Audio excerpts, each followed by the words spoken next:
ce matin avec ses espoirs d'un accord proche au Moyen-Orient. Le baril de Brent passe sous les 100 $. Détroit d'Ormuz, hausse des prix du carburant. Le gouvernement promet de changer d'échelle. Des annonces sont promises en début de semaine prochaine. Bonjour Jacques Serret. Bonjour Clélie, bonjour à tous. Vous êtes à l'Elysée pour Europe 1 et ces annonces à venir, il en était question au Conseil des ministres ce matin.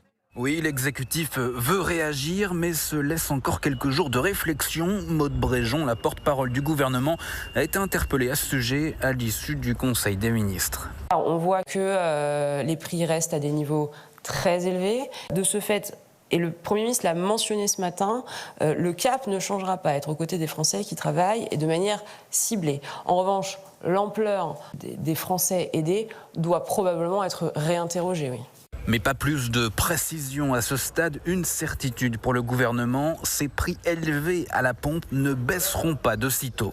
Quand bien même la situation au Moyen-Orient et spécifiquement dans le détroit d'Ormuz se stabiliserait demain, ce qui vous en conviendrait n'est pas parti pour être le cas, mais admettons, les effets de ce qui se passe aujourd'hui dans le détroit d'Ormuz en France ne s'arrêteraient pas immédiatement. La fin de la guerre ne correspond pas nécessairement à la fin des effets de la guerre sur le sol français. Il faut gérer le temps long, décrypte un conseiller. C'est pourquoi les aides resteront ciblées.